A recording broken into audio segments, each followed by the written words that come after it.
Panchakarma sir एक detoxification है। तो कोई भी disease A to Z any kind of disease में पंचकर्मा किया जा सकता है। जो प्रोसीजर होना है that will be very patient to patient vary करेगा। डिसाइड होगा पेशेंट का बल देख के कि उसकी बॉडी में इतनी ताकत है, किस तरीके से वो झेलता है। और दूसरी चीज होती है प्रकृति के अकॉर्डिंग पंचकर्मा प्लान किया जाता है। आपकी डिजीज दोषों के अकॉर्डिंग पंचकर्मा प्लान किया जाता है। पंचकर्मा के साथ साथ योगा या एक्सरसाइज भी कर सकते हैं? कर सकते नहीं है बल्कि करना चाहिए।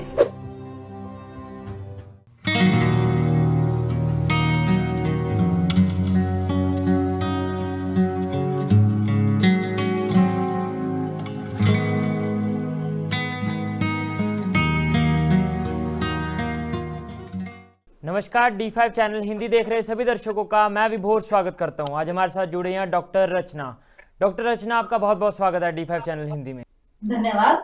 डॉक्टर रचना, मेरा पहला सवाल होगा कि पंचकर्मा क्या है और इसे कैसे कर सकते हैं? पंचकर्मा एक ऐसी पद्धति है आयुर्वेद में, जैसे चिकित्सा ट्रीटमेंट के दो पार्ट बताए गए हैं, शमन और शोधन।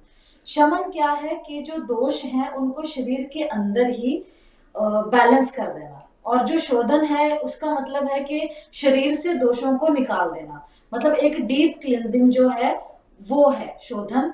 उसमें मेन आता है हमारा पंचकर्मा।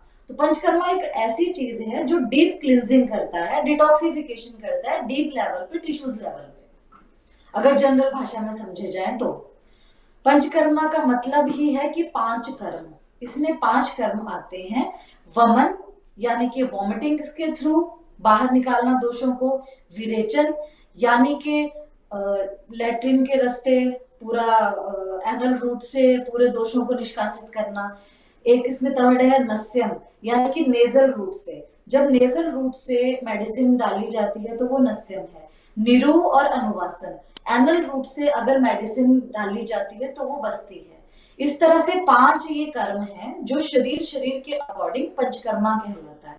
और करने के लिए यदि आप पंचकर्मा करना चाहते हैं तो डॉक्टर्स की निगरानी में ही करें तो ज्यादा अच्छा है, क्योंकि इसमें बहुत सी चीजों का ध्यान रखना पड़ता है। आपको काल देखना पड़ता है, रोगी का बल देखना पड़ता है, किस समय किया जाएगा, कैसे किया जाएगा, पूरा डाइट प्लान एक पर्टिकुलर रहता है, उसके साथ पंचकर्मा होता है। तो ये आपको डॉक्टर्स की निगरानी में ही किया जाना चाहिए। पंचकर्मा से कौन सी बीमारियां ठीक हो जाती हैं? पंचकर्मा सर एक डिटॉक्सिफिकेशन है। तो कोई भी disease A to Z any kind of disease में पंचकर्मा किया जा सकता है। बट जो कर्मा है, जो प्रोसीजर होना है, that will be very patient to patient vary करेगा। अदरवाइज पंचकर्मा सभी में किया जा सकता है, बहुत सेफ है। पंचकर्मा में डाइट का क्या रोल है? डाइट का बहुत ज्यादा रोल है, क्योंकि इसमें जब शुरू ही हम करते हैं प्रोसीजर को तो दीपन पाचन से ही शुरू किया जाता है।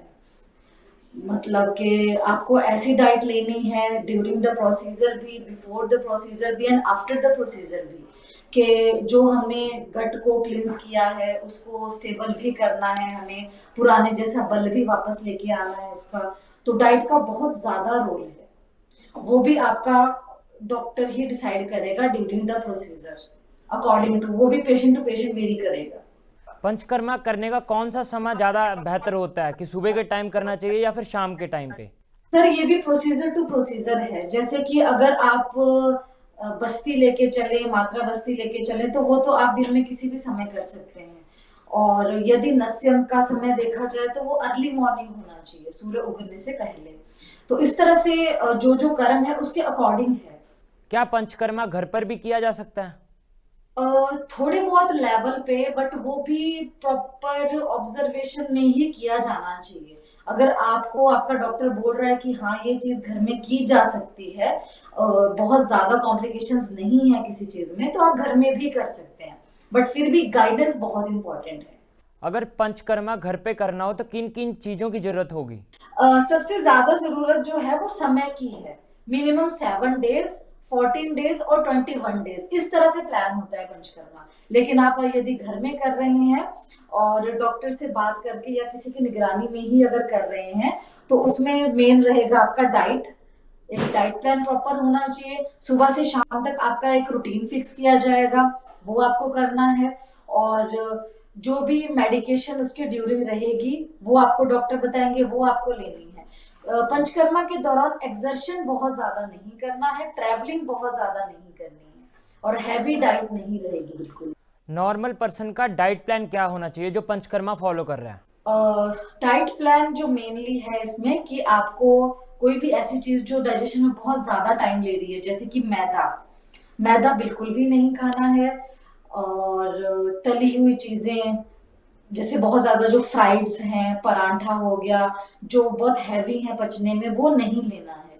इसमें बिल्कुल जो बताया गया है वो पेया विलेपी का इंटेक बताया गया है, जो कि आपका बिल्कुल सूप टाइप या दाल का पानी या चावल का पानी, इस तरह से इंटेक है। इसमें हैवी डाइट नहीं है। दलिया खिचड़ी वो भी बिल्कुल पतला करके इस तरीके से ले लिया जाएगा ड्यूरिंग द पंचकर्मा।